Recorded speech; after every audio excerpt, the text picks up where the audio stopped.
This is the 5 Point Play Podcast, the Die Hard Duke Basketball Fans Podcast. You know, AC, I see it every year. At one point, I see it every year, if there are any left. Because at some point, we're going to lose a couple games in a row, and then the sky is falling. Mm-hmm. And then you get the two factions, right? You get the Sunshine Pumpers, and fire the coach, the season's over. And I just want everybody to listen real quick. We're nowhere near either one of those extremes. Yeah. We got a lot of problems. We're going to talk about them. Mm-hmm. But here's the thing, is that I'm sick and tired of the last 10 years as a fan.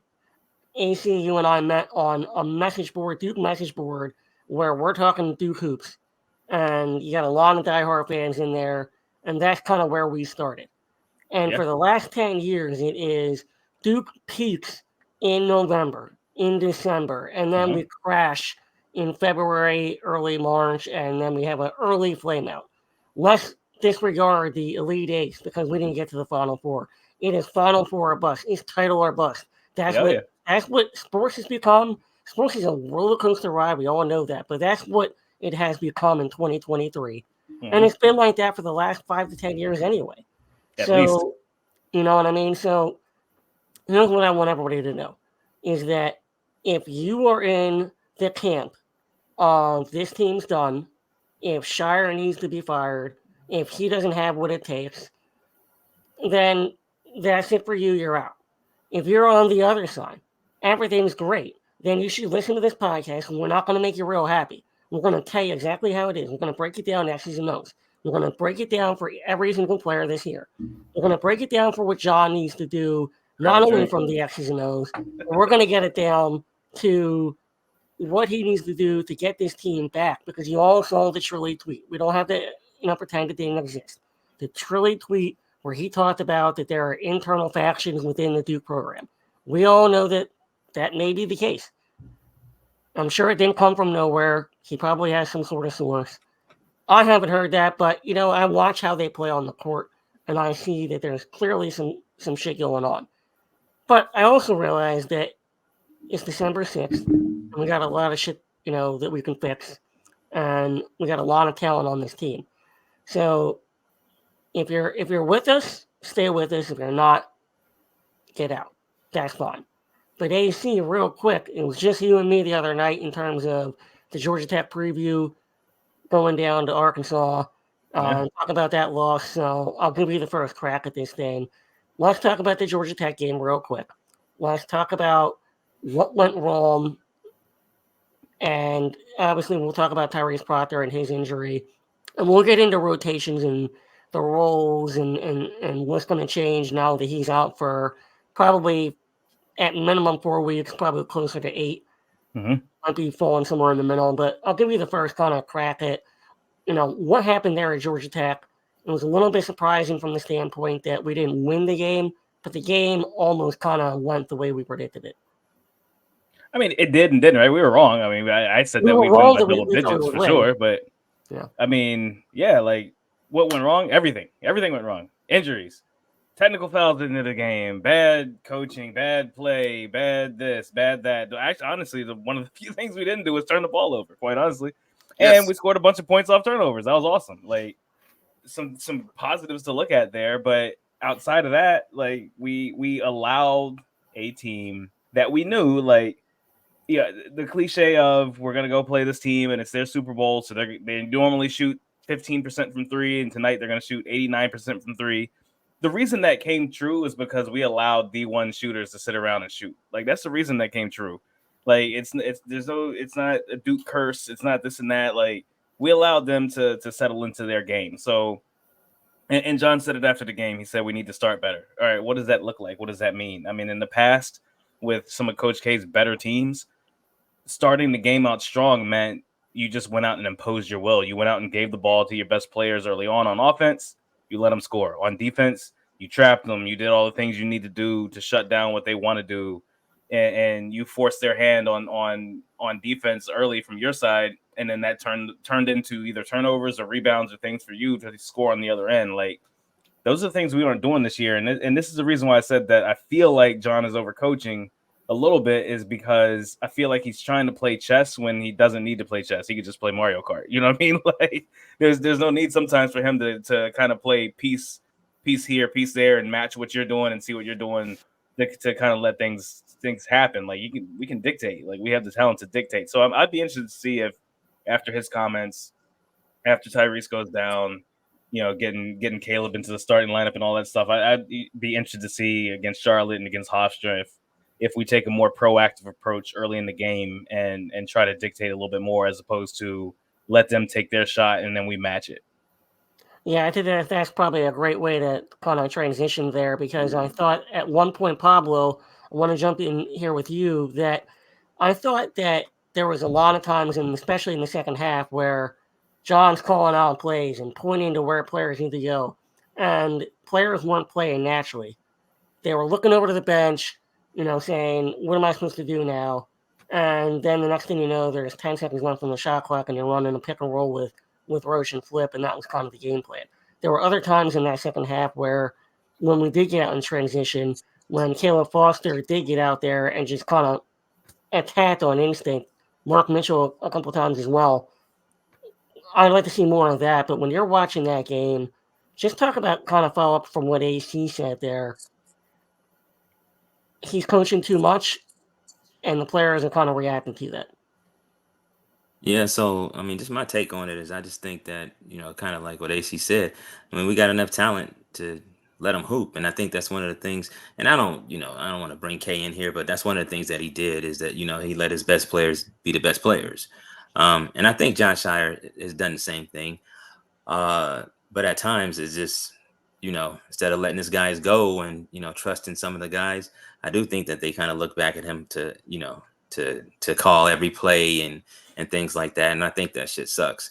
But I think, you know, at the same time, I believe he'll correct that. You know, I think that's just what he's used to. Yep. He doesn't necessarily have to do it. We understand that, but credit to Georgia Tech too, because I think another thing that what people don't understand is that, you know, Damon Stoudemire is a hell of a coach. Yeah.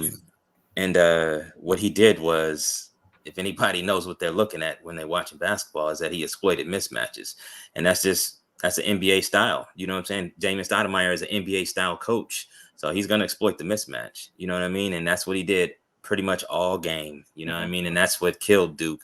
Pick and roll, put Flip and pick and roll, because they knew it's not that he can't guard the pick and roll. Right. They knew he was in foul trouble, so they knew he would be passive on defense. So they said, if he's going to be passive, we're going to force their hand. And they did that over and over and over again. And how many missed assignments did we have? I mean, it seemed like it was happening on every damn play. It was. So, you know, just the thing. I mean, it's simple corrections. You know what I mean? And this is what Scheyer has always done as a coach. You know what I'm saying? As far as like coaching. So, I mean, we might see the same thing going forward, and maybe it does work. I don't know. But at the end of the day, I know the best players need to show up, and they need to play like the best players. And that is the bottom line, man. And then once we do that, you know, we have enough talent on this team to win a national championship. Bottom line. So they have to play like that, man. And that's as simple as that. Yeah, Jack. I was going to save you for the end, D, because I know that you got a lot to say on this one. So that's why I want to get Jack in on this one first. Jack, in terms of the Georgia Tech game, obviously, exactly what AC and Pablo just said, but are there things that you kind of take some positives out of there from anything of the way we played? Played well without Proctor, somewhat. I mean, you know, obviously going down big super early sucks. But I really do think that the rest of the way, like, what was it? Duke was down 12 at one point, right? Mm-hmm. It was 14-3 or something like that in the beginning. 15-3. It was something like that. 14, I think it was. And then again, double digits in the second half. Yep. But like Duke was able to, you know, get that margin closed without Tyrese twice, and that's a good thing, because that's we haven't seen like at all this season. Is Duke playing well and, you know, putting up points without Tyrese Proctor on the floor, getting defensive stops without Tyrese Proctor on the floor. Like, at the end of the day, yes, that game sucked. Just, I'm not gonna try to sugarcoat it, but the team played well without Proctor, which is a good thing. For sure. All right, D. So I wanted to give you the last word on Georgia Tech because I know that there were a lot of things that haven't been said yet, and I don't want to even take a spotlight on once you just cook. Well, I mean, let's start with some positives. Like AC said, 4 turnovers, I think it was. That's good. That's good. Yes, they played well without Proctor, and they're going to have to learn to play well without Proctor because he's likely out for a good amount of time, right? You got to start making shots, and it's really counterintuitive to me as we wanted to push the ball, we wanted to maximize possessions, and now we're getting the ball on the rebound and looking to push, but we're slowing it down and looking at the bench to call. Like these cats have been playing for not only a whole season last year, right? The core, correct? Mm-hmm. The core has been playing for a whole season. That they played all summer. What do you do when a recruit comes to town? Hoop. Yep. 5s. And that was probably the best we'll see Duke play unless we see something change. And I don't want to say anything about John's coaching. I'm not at that level. I'll never be at that level. But I do think at a certain time, you just got to roll the ball out there and let them play. Play your chess match when it comes down to crunch time and you're drawing up something on the board. Now play chess. Real quick, speak on this, D, real quick, on John's coaching. Like, it's all right to speak on it because some things aren't working. Like, it either works or it doesn't work. And there are some things that aren't working with the coaching. And I'm not even talking X's and O's here. It's like it's clear that the players, we brought this up on Spaces, it's clear the players don't have a feel for the game. Like Coach K always brought up, he always used the word verve. He said the players would have a verve and they would become one with the game. And when they became one with the game, he knew that his team was there. Like that was something from the 2001 team that he just knew that they would become one with the game, and they won a title off of that. Like with John's team, there's no, like, we haven't had like good continuity in the first 2 years with John, quite honestly, like from start to finish. And I'm not saying 40 minutes of this and that. I'm just saying you can see it a lot of times. Like you always heard about the patented Duke run, this and that. We don't have that very often, I feel like, with John yet. And I feel like it's not about X's and O's. I feel like it's the inexperience factor. I think as fans, we need to just sit here and roll the punches a little bit with him, because I think this is the perfect storm of a young team with a young coach. And I think both of those things are happening right now. And it sucks for a second for us to sit here and watch it. But this is development. Like we were mad when the team would peak in November, Zion, y'all. Like we were mad when we had to switch to a zone Marvin Bagley squad. Like we were mad about all these things, and we're like, oh, I never want to see one and done again. Well, guess what? You don't have one and done now. You have dudes who have come back, and this is a part of it. Like they weren't ready to go pro, and that's what happens when you're not ready to go pro. Then you have mistakes, you have bad habits, you have things that you have to correct, and this is a part of development. So, like, chill. Like, we're good. Like, let's figure this out. He's gonna figure this out. The players are gonna figure this out. They're good enough to do it. Like, but there's inexperience there, right? Like, AC, we talk about the players having that mirror moment. Mm-hmm. I think John might need to have that look in that mirror moment. Sure. Like he needs to find a way to light the fire under these kids, right? And it might be and not in these words, but you're just a bitch from St. Louis situation. Sure. Right. Sure. Like whatever it takes. How do I? And a good coach does this. A good coach knows when to grab you by the face mask or put his arm around you. He knows how to motivate his players. So he has to find a way to light some sort of fire under these kids individually and then collectively. I think that he has to find a way to do that. And that's not X's and O's. Right. I feel like he has to find a way to do that, but I think it's too early for him to do that, because I think that, it's easy for a guy like Coach K to do that when you have 40 years and all the accolades that he got, where John has 1 year and a month and a change. So I don't think that he has the credibility yet, even though he had it as an assistant coach and had it as a player. I don't think he has that type of credibility with this generation to be able to do that just yet. The other thing I would say, to something that AC pointed out earlier, is that I think people have to remember that last year, in John's first year, he basically brought in an entirely new roster outside of Jeremy Roach. So you're working with absolutely nothing other than one person. And DK, you can't forget friend of the podcast, Jay Blakes. I remember Jay Blakes. He's on my mind as well. In terms, sure. But my point is that you have one guy that actually played real minutes. And that's kind of my point. Yeah, I know Jay Blakes was there, but my point is that we got to remember what John had to deal with last year and what he was able to do throughout the season. Not only that, but the injuries to Lively, injuries to Whitehead, things that he had to deal with in his first year. Now this year, the expectations are skyrocketed, and you have to, deal with those expectations. Something that he's never had to deal with as a head coach. These players, outside of Jeremy Roach again, have never had to deal with that. So these are things that are real, and as much as you want to look at them as excuses, they are real.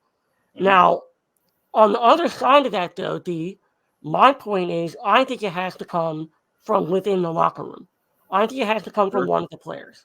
That's where I think that look in the mirror type shit has to come from. It has to come from a Jeremy Roach. I was hoping there would be from a Tyrese Proctor, but he's hurt. So who's it going to be?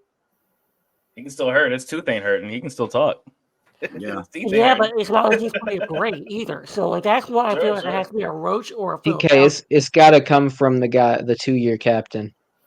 I think so too, but that's not who Jeremy Roach is. I don't care if that's who Jeremy Roach is or not. He's got to light a spark. He's the one who's performing more than anyone. He was the point guard on a Final Four team. He's got to show up. He's got to be that guy. He's got to make everyone else be that guy. I know he's much more passive of a leader than a typical captain, but I questioned this early in the season. Who's got the dog in him on this team? Who will get in somebody's face and yell at him and hold him accountable on this team as a player? I don't know. Ryan Young will do that. He has done that. You can't have Ryan Young do it. You can't have Ryan. But he's not the guy to do it. That's the issue. Yeah, White. Well, that's my point. It's like, who is? That's the problem. It's a great question. I don't think there's enough will in this. I don't think there's enough. All of us have coached youth basketball at some level, correct? Yes. Coach, scout, what have you at some level. If I have to coach effort and hustle and we tell the young kids all the time, move without the ball, box out, find a body, shot, find a body. I mean, it's like Pablo said, it's real simple stuff that they just don't do, and they get caught ball watching. They're JJ watching, and they're waiting for somebody to make a play, and it's Roach usually, right? But there's nobody. I don't know that it's necessarily a Roach though. I just don't think anybody has any clue what their roles are, and so you're kind of just standing out there. I have no idea what to do with it. I don't care about roles right now. Throw X's and O's out. If you're not moving without the ball and nobody's going, hey, man, I need you to cut, nobody will get in your face about it. Not a coach, not a player. We have an issue. Pablo, speak to this real quick. This reminds me of John's second team when he was a player. The development has happened. And a lot of times you see players who become coaches, especially so early in their career, they will mimic what they went through as a player because that's what they know. And John knows what he went through with Kay at Duke and the development aspect and some of the other things. And there's some differences, obviously, with NIL, with just the social media aspect. There's a bunch of differences outside of the court. But on the court, what I'm seeing a team that doesn't have defined roles. And that really reminds me of John's first couple of years at Duke. I mean, Pablo, is that something you experienced as a coach and everything else? Yeah, so I'll talk about that part, but first, before I say that, and what people got to understand, man, Jon Scheyer is just not the type of, I've had real conversations with Jon Scheyer. He is not the type of dude that's going to be like anything like Coach K. You know what I'm saying? He is like the complete opposite. Coach K. He is a very, very nice dude. It's not him to just like as a player, he was fiery, chippy, what I'm saying? But as a coach, he doesn't have to do that. You know what I'm saying? I think he's taking a different approach and he's just trying to, reach his guys in a different way. And I think all this is kind of, honestly, I think this is a little overblown just for the simple fact that it's Duke and nobody expect them to lose 3 games in, a month or however long the season's been going. And if it's any other team, like, because every team, you can turn on basketball right now, you're gonna see guys miss box out. You're gonna see guys, that looks like they're not playing that hard or whatever. Mm-hmm. But when it's Duke, it's magnified times 100, man. Yep. So that's something that it just comes with the territory. So if you want to put that jersey on, you got to know what comes with that. Mm-hmm. So I think that's part of the reason that they having those struggles, because not only are the players trying to navigate, the coaching staff, Shire's trying to navigate on how to reach these guys on a different level, because they're all playing hard. I don't think nobody's not playing hard. Exactly. They're just making a ton of mistakes, because I think what I see out there is, I think I see guys second guessing themselves. Yeah. I really see guys second guessing themselves. They thinking like, okay, we're going to run this. That shit really ain't working. Yeah. Well, it's only, you know what I'm saying? And when it doesn't work, they kind of stuck looking around like, damn, why didn't that dribble handoff work? And then they're looking back at the coach and they're like, it looks to me more like, confusion, it's more confusion than effort, in my opinion. It's more confusion than effort. And it would come across as not genuine if John comes out and starts yelling at people and throwing chairs, because that's not him. That's not who he is. But like we said at the beginning of this episode, let the players play, right?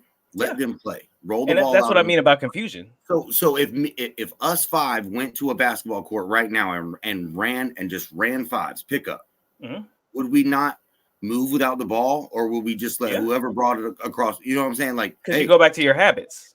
I mean, that's this basketball, point, right? Exactly. So you can't be confused. If we're saying let them roll the ball out there and play like they did in the summertime, which is what people used to say K would do, and they were so mad about it. Right, that was the other thing I was going to bring up. Well, I'm not talking about you, D. I'm talking about other people. That's the point. In general, that was the cliche. That was the knock.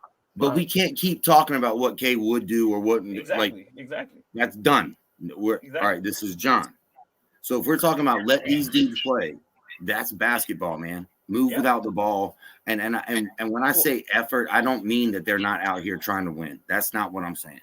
No. I mean, if we understand somebody dribble for 25 seconds and then throw up a shot, that's not basketball. Right. And my point of bringing K up was not to compare John with K. My point of bringing K up is that the hypocrisy of, we hated what K did at the end of his career because it was roll the ball out and let him play.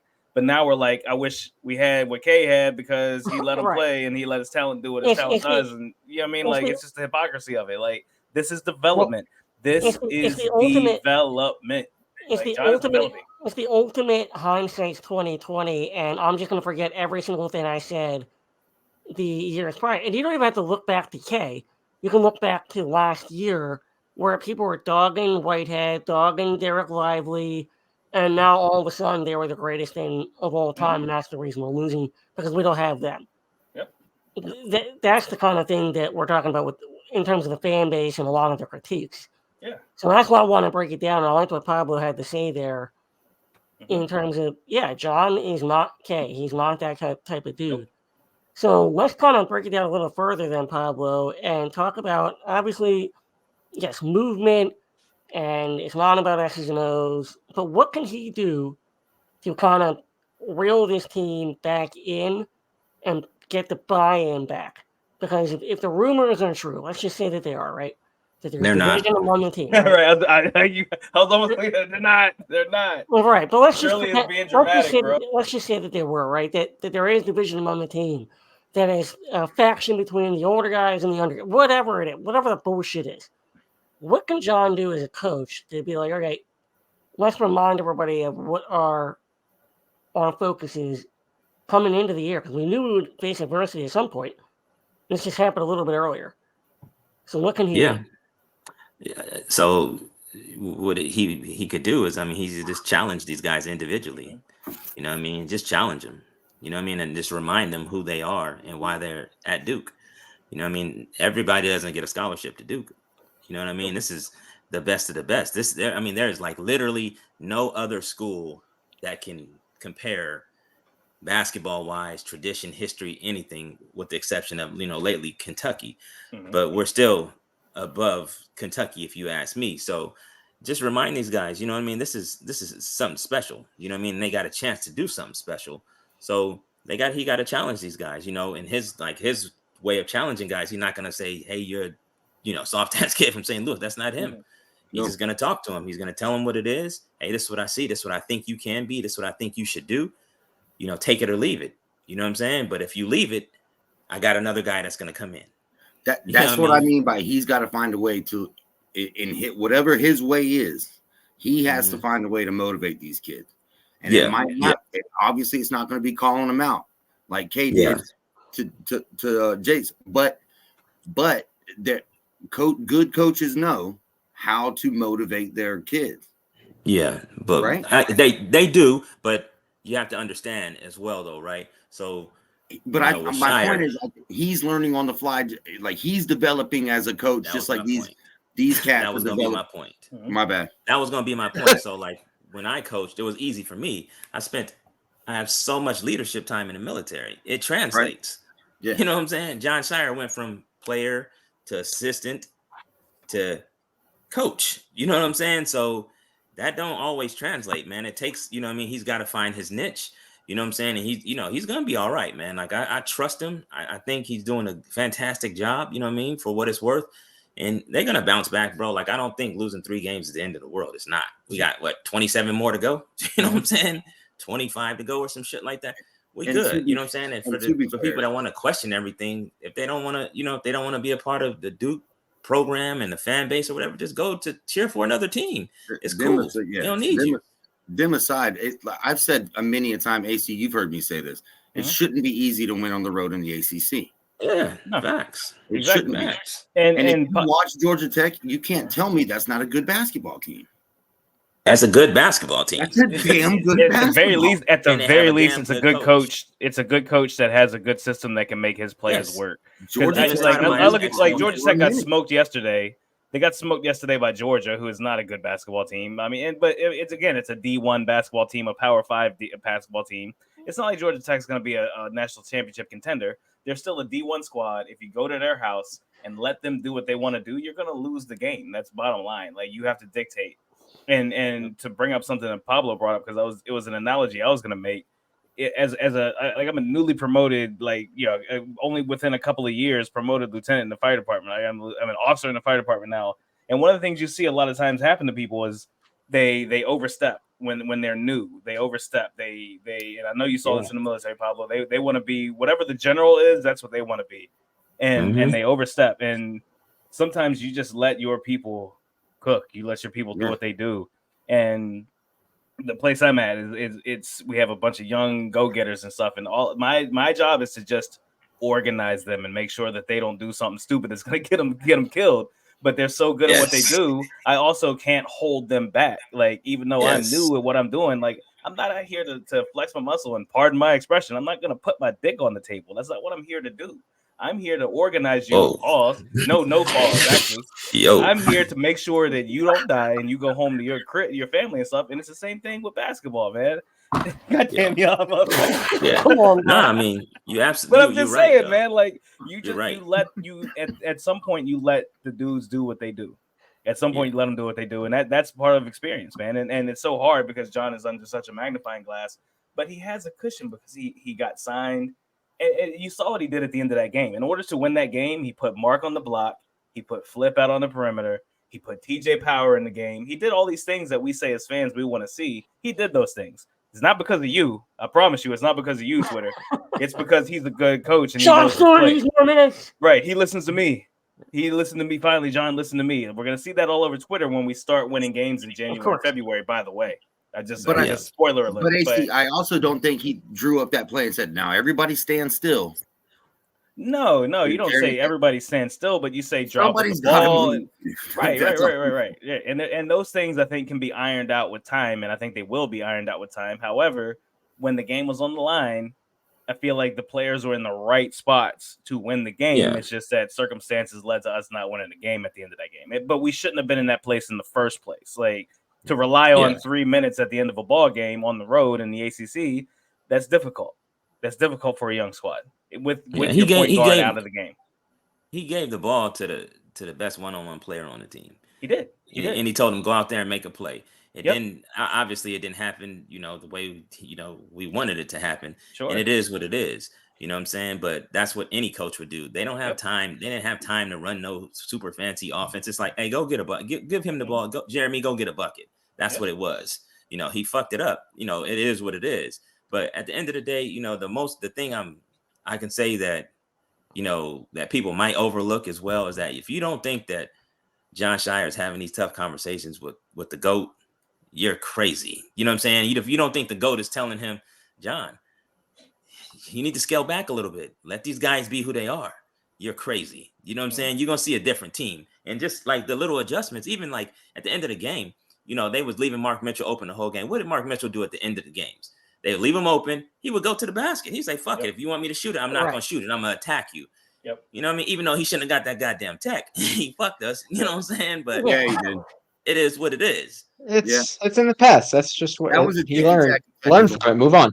I'm cool with it though. You know what though? If we lose that game, but Mark helped light a fire in his squad the rest of the season, then so be it. So be it. A game in the early. I like that shit though. I like the emotion. We see what exactly. You know what I'm saying? I think now Mark Mitchell absolutely knows what the fuck he need to do. You know what I'm saying?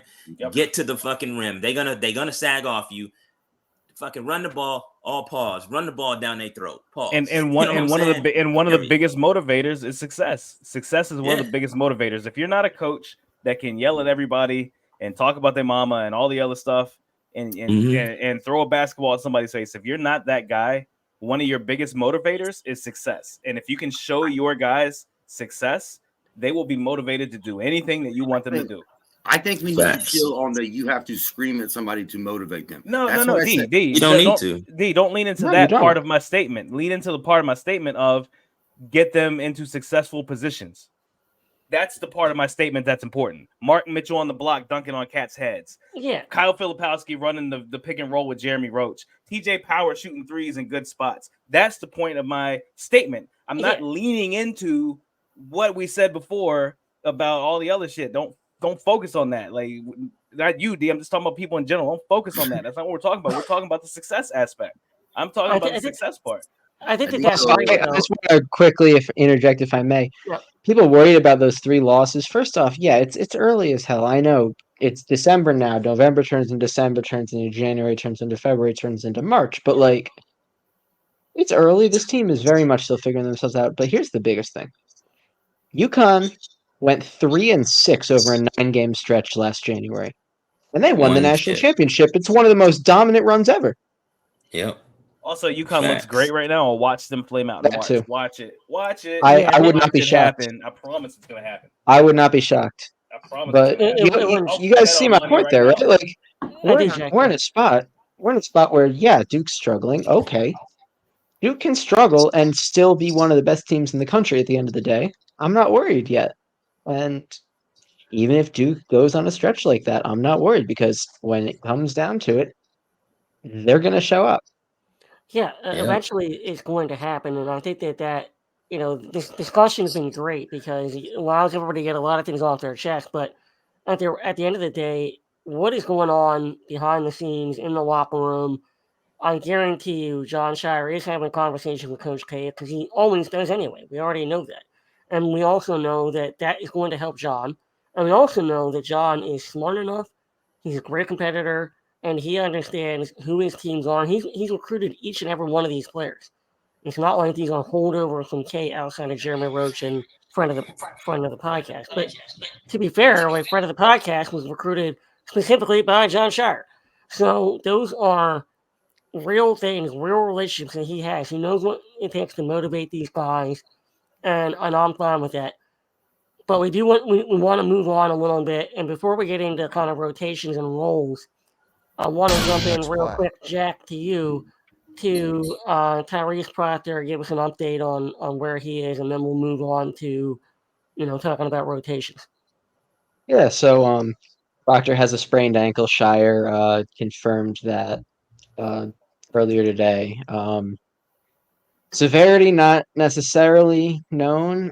It sounds like, just based on what John said, it sounds like he's going to try to work back as quick as he can. Like, it sounds like he's already trying to work back right now, which is great. Obviously, we want Proc to be healthy as he can be before making a return to the court. But, at first I was hearing like there's a real chance he's not playing until February, so I'm grateful that that's not the case. I am going to say he might miss the Baylor game, which would not be optimal, but recover. That's what matters.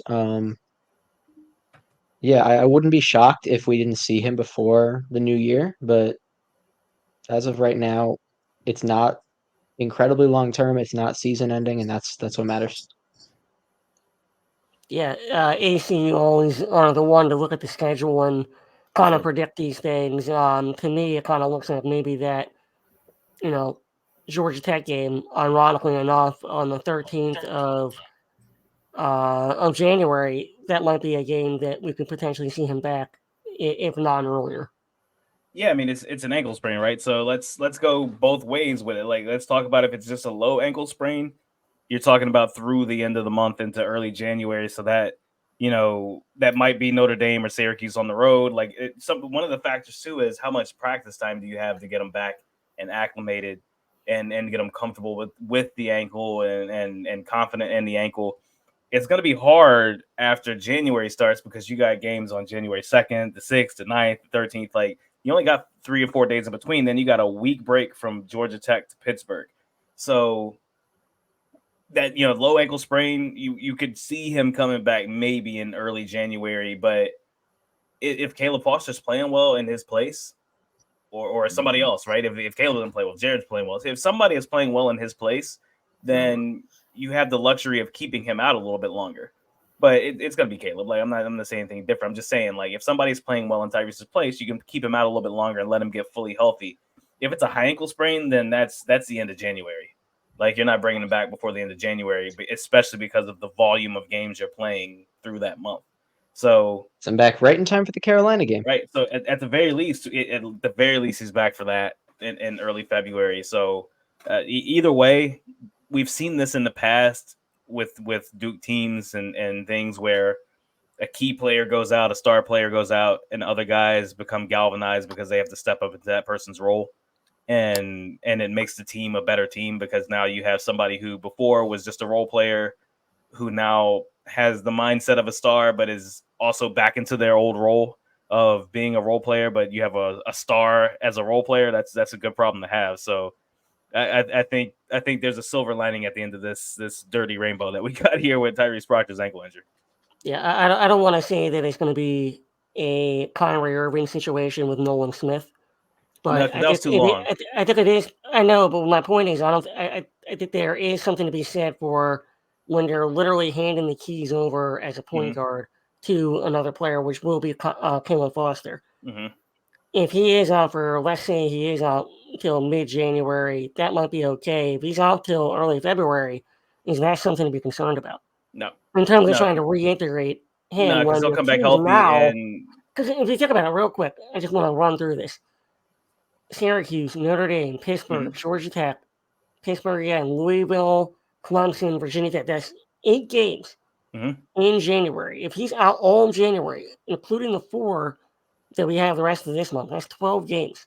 Because you still have a month. You still have a month in February to get him back and get him acclimated in team act. The difference with Kyrie Irving is Kyrie Irving came back for the tournament. Sure. That's the big difference. If Kyrie came back in February, Duke wins the national championship. Freshman. Right. The difference with Kyrie Irving, he was a freshman. Like we said, they've been playing a whole season. They played all summer. It's basketball, guys. It's basketball. At the core, it's very simple. Yeah. Right. I don't think it'll be hard at all. Now you can play chess. The point that I'm making is there's a difference between kind of like a rotational player or even a small forward or something like that versus a point guard where if you're running the team for 12 straight games, and right now Duke's not playing well.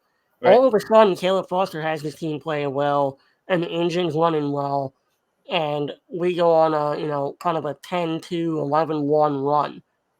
Now all of a sudden Proctor comes back and give him back the keys, saying, Caleb, you're going back to the bench. What does that do to the team? No, these are things that are real. They're real questions. Though. Maybe Caleb doesn't go. Maybe Caleb doesn't go back to the bench. Maybe Jared goes to moves to the starter bench. spot. I mean, that fifth. Maybe Jeremy Roach moves to the bench. Like there's different things. No. Jeremy's not moving to the bench. I'm talking about the fifth starter spot. The fifth starter spot is Jared McCain. Jared McCain goes to the bench. That's who goes to the bench. Yeah. Jared McCain goes to the bench and possibly to the end of the rotation, depending on how things go and how he performs. Like that's what happens. Like and again, like. Yes, like Tyrese Proctor is the point guard, but what does that mean with the squad necessarily? Like Tyrese does get some assists and things, but it's not like he's the point guard, the old school point guard, pounding the ball into the floor, makes the pass, tells everybody where to go, gets the ball back, pounds it into the floor, and then you know what I mean? Like this team is predicated on some movement based on actions and reactions from the defense here and there, quick hitters. That's what this team has been so far, and that's kind of what we talked about at the beginning of this podcast. Is that there's been some overcoaching. I don't think this team in particular has gotten the true Tyrese Proctor experience yet, and that's why I don't feel like if Tyrese comes back in February, it hurts the squad because you still have all of February and the beginning of March to get him and the team back acclimated with each other with whatever the new shit is that they're doing. So let's get into rotations and roles then, Pablo. Obviously, we just talked about it. Tyrese is out for an extended period of time. Kind of go through what you would like to see. Obviously, we kind of all expect here that Caleb Foster is going to be handed the keys. So outside of that, what do you kind of see from starting rotation, and then what does John ask of each player to be? Hey, this is your role now. This is what we're asking you to do. Yeah, I think it just comes down to he's just going to ask everybody to step up. I mean, everybody's going to have to step up. Obviously, Caleb, you know what I'm saying, it's his time. You know, he started to, you know, play more. He's playing well. He just needs to shoot the ball a little better. But, you know, at the end of the day, he's doing what he's supposed to do. And I like, you know, the potential of him, you know, being that starter while Tyrese is out. I think, you know, he's going to put a ton of pressure on the rim, which Duke needs. I think him and Jeremy is probably the only ones that's really doing that on a consistent basis. I see more minutes for TJ Power for sure. And I'm not so sure about Sean Stewart. I'm really not sure. I think, you know, we'll still see the same rotation of guys playing, but I do see Power playing a lot more just because of the skill set that he brings. Duke, I think Shire understands that he needs the shooting to be able to space the floor a little bit. So, yeah, man, I'm hoping, you know what I mean, that some guys could get some more time. I just don't know what's up with Reeves. I just don't see it. I just don't foresee him playing too much more, but really just Sean Stewart, man. I would like to see him get more minutes, but I just don't. Yes, Lord. I don't see it happening, man. I just don't see it happening. Just and I don't get things they want to do. Yeah, I mean, honestly, before we get to D, I'll keep it with you here, Pablo. Like, why do you not see the Sean Stewart thing? I'm with you on the Reeves thing. I want to stick to my prediction before the year, saying end of January, early February for Reeves. But I'm just not seeing it, and I think that John's kind of showing that. But in terms of Sean Stewart, that's the guy that all the fans are clamoring for. You do see a lot of good things here and there from him. Obviously, the athletic thing is pretty obvious. But what are you seeing to make you say, you know what, I'm just not sure about him? It's not so much of, I just don't think for the rotations that Shire throws out there, as far as like the type of guys he has out there, he's just not fitting right now. You know, I know he could come in and, you know, he give you a little spark here and there, but it's just when he's out there, he just seems a little too wild at times. You know what I mean? He just doesn't really understand, like, you know, his role. You know what I mean? He doesn't understand his role. We talked about this right after CTC out in front of camera, and all of us, like, right? We talked about this. We were like, it's gonna be hard to see him get minutes because somebody that young, not having a role defined for them. Everybody, like at Countdown to Craziness, it felt like everybody had a role. Felt like Christian Reeves was the dunker spot guy and the block guy. Felt like Kyle was the do it all guy. Felt like Jeremy had his role. Felt like Tyrese had his role. Everybody had their role except for Sean Stewart, and he looked out of control and wild and out of position because of that. And to think something's gonna change midseason, like it takes a really special player to make a change like that midseason and suddenly have that flip switch. And not to say he can't, and not to say that can't happen for him. It's just unlikely. It's just unlikely. That's all. I think the biggest thing with him is that Jon Scheyer's got to be able to trust him on defense. That's the thing. And I don't think he's there yet. I'm not even really concerned with the offense. You know no, what I'm saying? it's a big gamble for Jon. Like, I think he could thrive if Jon takes that gamble. If Jon takes that gamble, I think he could thrive. I think you take the pros with the cons with Jon Stewart, to be quite honest, man. Like, seriously, he has such a high motor and does so much like positive things on the offensive side of the ball. Yep. I'll take the pros with the cons on the defensive side. I really will. Like, I think and people, well, he's got to get better. Well, he needs more playing time to get better, quite honestly. Like, yeah, but let me ask you this, D. You can only do so much in practice. You need more PT. But let me ask you this. Right. So what does he do that the guys that are playing in front of him, what does he do better than those guys? Or what does he do? Can he do what they do in an extended role? Can he rebound like them? Can he defend like them? Can he make shots consistently like them? Can he attack the rim like them? I'm not sure, man. I don't know. I don't see it. You know, can he guard multiple positions like Mark Mitchell? I mean, can he do all those things? Can he? Yes, but like I said, we're throwing defense out. We're throwing defense out of it, right? I'm just kidding. No. I think that's after D. Let me get in on this. Let me get in on that question. I said I'll take the lapses on defense with the positives on offense. Did I say better? No, I don't. I didn't say he could do it better than person X, Y, or Z. Yeah. But do I think he has a high motor? Do I think he sees the ball off the rim well? Does he move well? Absolutely. I think he does a lot of positive things on this team, kind of like, let's call it the dirty work, right? Let's say the dirty work. Yeah. That only him and Mark Mitchell really seem to want to do. Yeah. No, I get it. But like I said, I think the biggest thing is being able to trust him on defense, because I think Jon Scheyer is more of a defensive-minded guy at this point than he is anything else. And I think he's still evolving as far as an offensive coach, obviously. But I mean, can you? I don't know, man. I just don't know if you can trust him on defense. And I'm not, obviously I'm a Jon Stewart fan. We all know that. But I just don't know. We all are. If, you know what I'm saying, if you can just switch that, if you can like, he's not doing enough on offense to be able to sacrifice defense. You know what I'm saying? Like, it just doesn't make any sense. If he was coming in there and scoring 10, 12 a game, I say, all right, D, I feel you. You know what I'm saying? Like, keep him in the game, let him do his thing. But if he's scoring 10, 12 a game and he's what are his minutes per game right now? To Pablo's point, though, why you look at up? 7 or 8. Well, why you look up? I'd love to know this plus minus. What I'm saying is, so while you look at the minutes per game, though, I think to Pablo's point, I'm with you on that. Not only is, I just don't know what you do with him on offense, though. It's not like you're throwing him the rock. There's not really a position for him. You're just kind of there to clean shit up.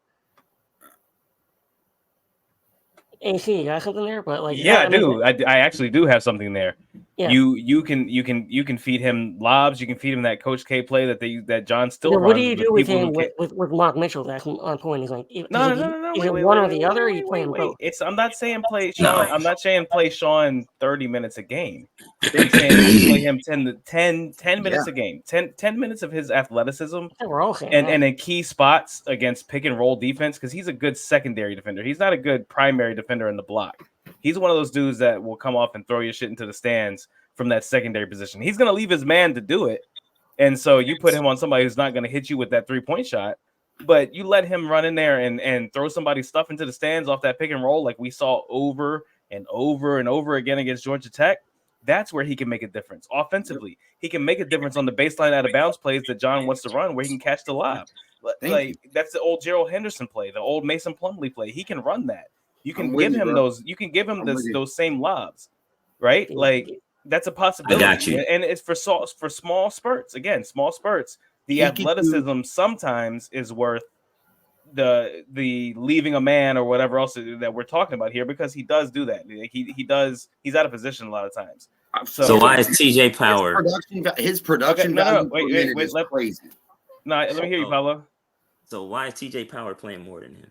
Because his 3-point shot right now has been way more important than Sean's athleticism, and that's the thing you weigh. But no, throw your hands up. Cool. But still, no. I know ball. I know ball. Like, let's not question this. I know ball. We know ball in this podcast. That was the answer. We can have both of those things. Number one. Can we not have both of those things exist? Well, can Sean get a couple minutes? Because TJ Power should be getting Jared McCain's minutes, in my opinion. Thank you. Because you're asking Jared McCain to do the same thing TJ Power's doing, which is shoot three. I'm with you on that. Let me finish real quick. You're asking Jared McCain and TJ Power to do the same thing here and now. Like that's their role. TJ Power's role and Sean Stewart's role are very different. And that's my point. You can have those two on the floor and coexist. Do I think that Christian Reeves would probably get more time than Sean Stewart to end the season? I do, because I think Christian Reeves has been in the program and his role is well more defined than Sean Stewart right now, which is be the big 7'1" dude. You can stand down low. We can throw the ball to you. And they're not going to play the Taco Fall defense if you have Christian Reeves in the right spots on the floor. They can't play Taco defense on him. So Christian Reeves, in my opinion, could, because his role is more defined, could get more minutes than Sean Stewart to end the season. We talked about this before, after CTC ended.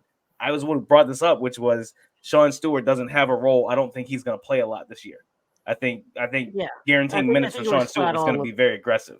I think you were more accurate on that than I think most people wanted to give you credit for. I do want to bring Jack in on this.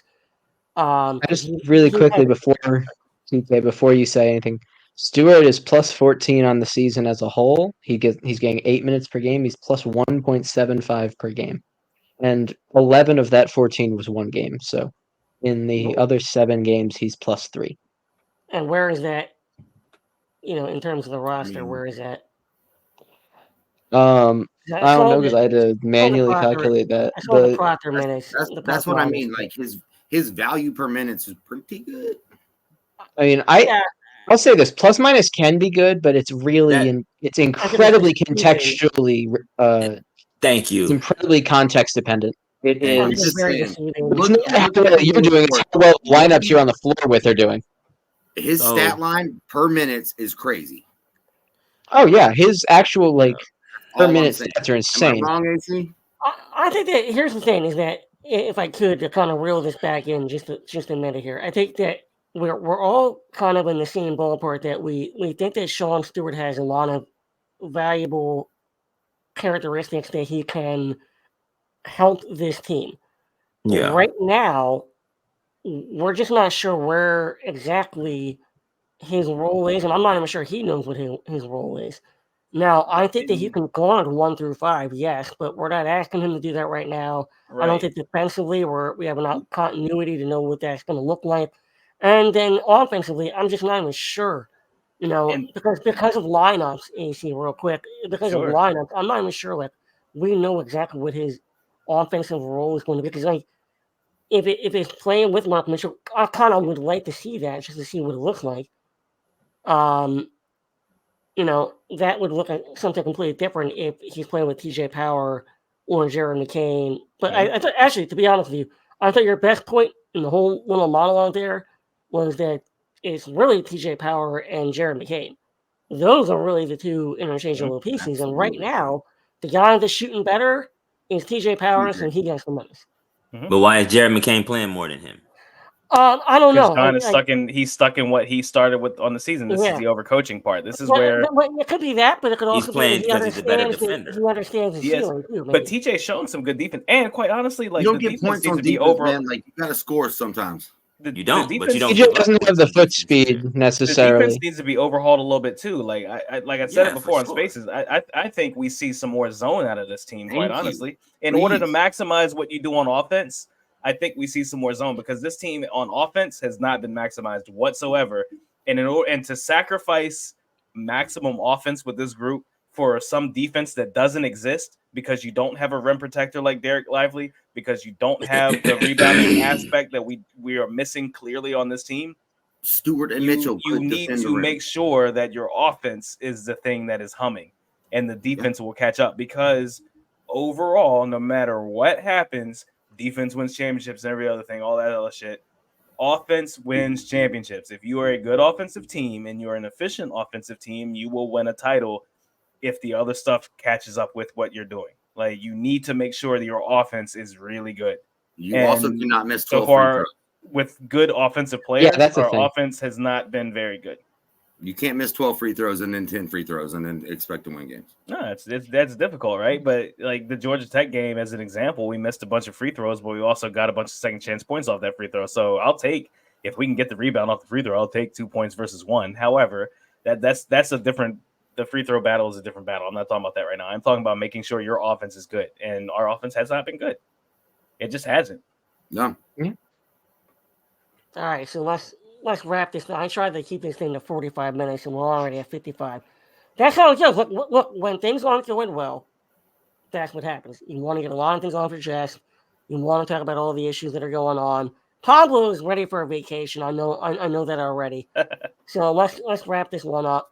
So we got Charlotte on Saturday, and I'm going to tell you right now, the LVP, the worst part about this game coming up on Saturday at 2:15 is that it is going to be on the CW network, the absolute worst fucking network I've ever seen. That's the Philly me coming out. It sucks. It is so fucking bad. I don't even know what to say. I'm not even going to apologize for my language because it's that fucking bad. Not only the camera angles, but the fact that you and I living down here in the Triangle, they're cut to the King of Queens. Did you see that shit? Did you see that shit? That did not happen to me. Right before Jeremy Roach in the middle of a timeout, with 4 minutes to go, tie the game. The whole intro song, unbelievable. The whole intro song. I came back to Jeremy Roach missing free throws. Surprise! Duke missed more free throws. But neither here nor there. So sorry for everybody that has to watch this. I hope that you're actually there. Somebody got fired for that. Okay, you know they did. The Charlotte, what are they, 49ers? Yeah, they're the 49ers. 49ers. So the 49ers are 5-3 AC. I don't know a whole lot about them.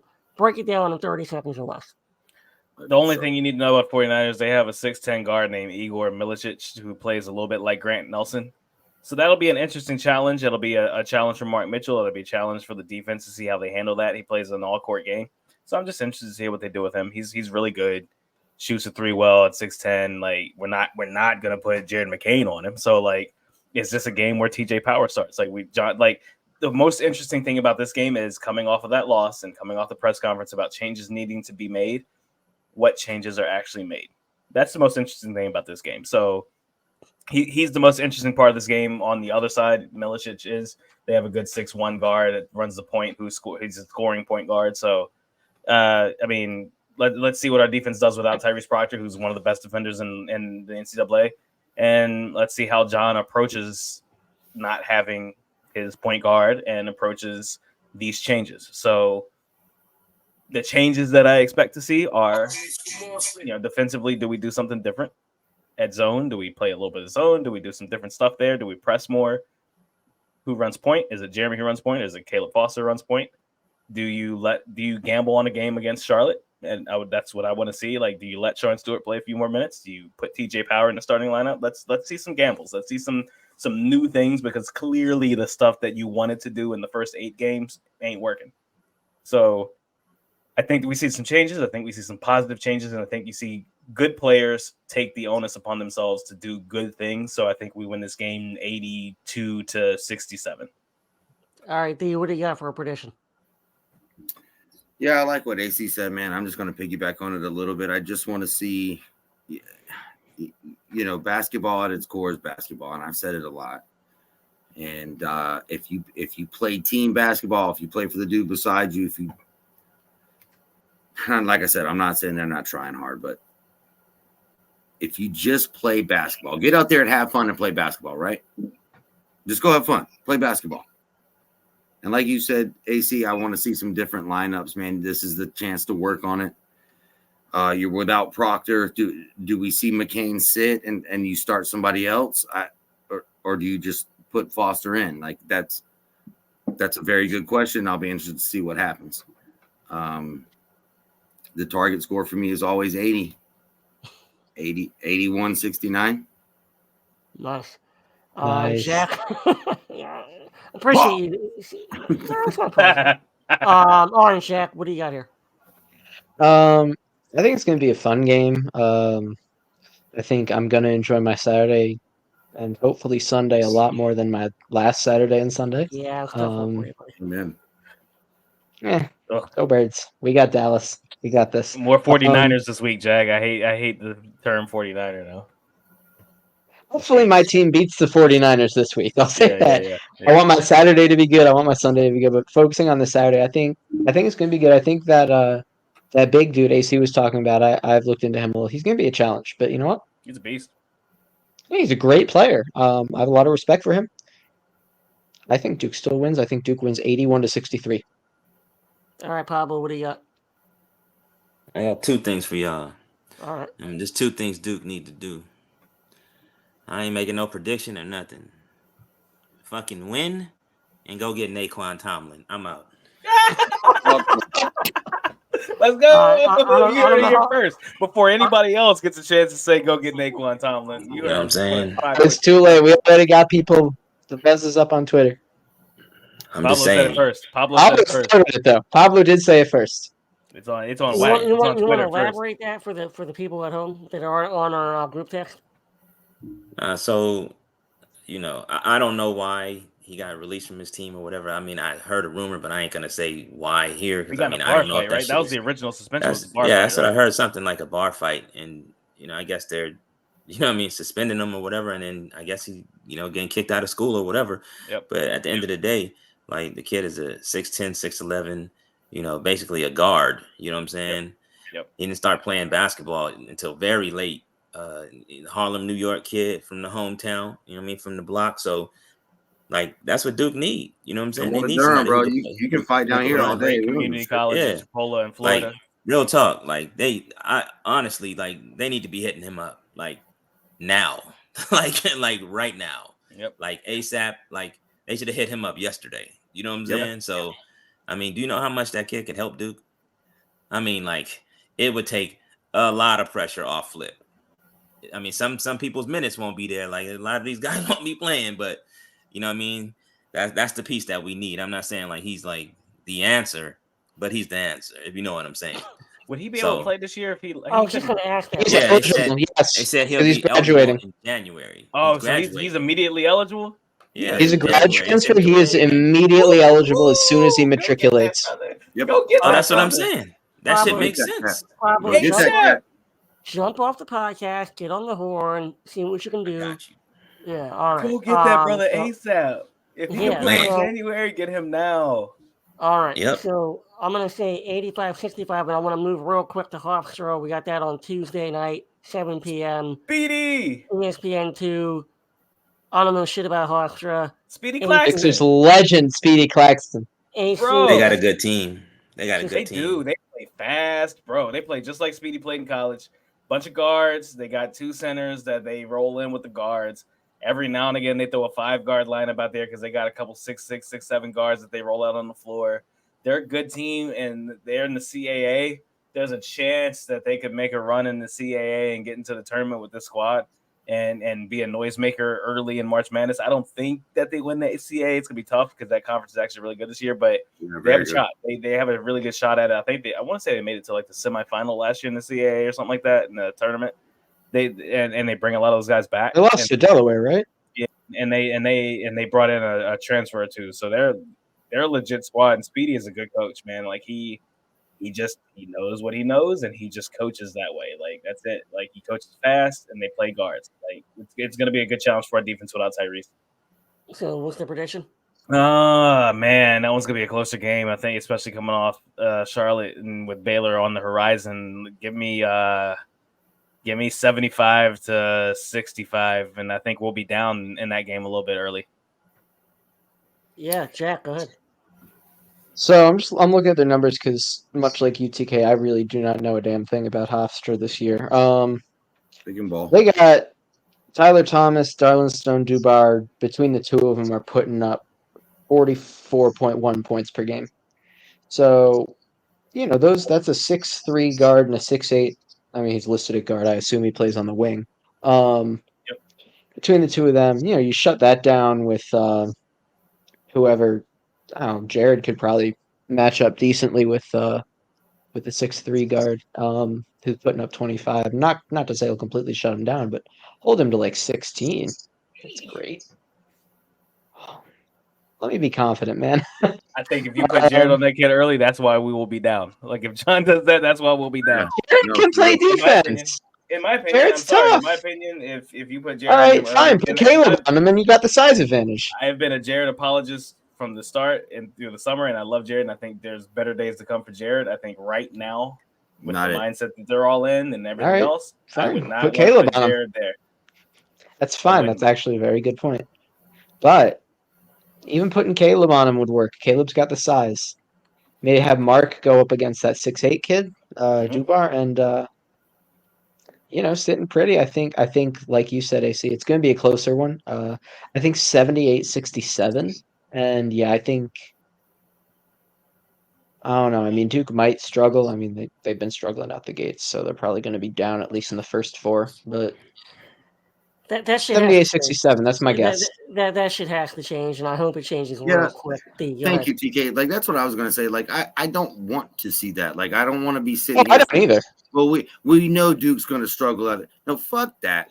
We come out here. I said they have been. Now we know they will. I'm with you, dude. Go ahead. If they're up 12-0, I'll be very happy. I understand. We all will be, but like, no, damn the excuses. We get Tyrese is hurt. Too much talent on this team. Come out here and impose your will. I think Hofstra's a good basketball team, but get out here and play damn basketball. I think we'll look better against Charlotte than we do against Hofstra, simply because Hofstra is a really good squad, and they offer. I understand that. They offer one of the problems we have, which is defending straight line drive defense. And what I think is going to happen is, and this is why I say we'll start out bad early. I think that John will make the switch against Hofstra to play a little bit of like a 3-2 zone or that amoeba zone where you can see it transform from a 2-3 to a 3-2. And I think you see that shut down what Hofstra wants to do, because one of the things Speedy likes to do with his squad, drive, and then you do that NBA kick to the opposite side or you take it straight to the rack. So if you can protect your bigs with the zone and you make them shoot standstill threes, which Hofstra doesn't want to shoot, I'm telling you right now, they don't want to shoot that. And I think you see that the game turn to a different thing, especially in Cameron. That's why I feel like we see something early happen where we're playing that man defense we were accustomed to, and then it switches, and then you see a flip switch. That's what I'm saying with that.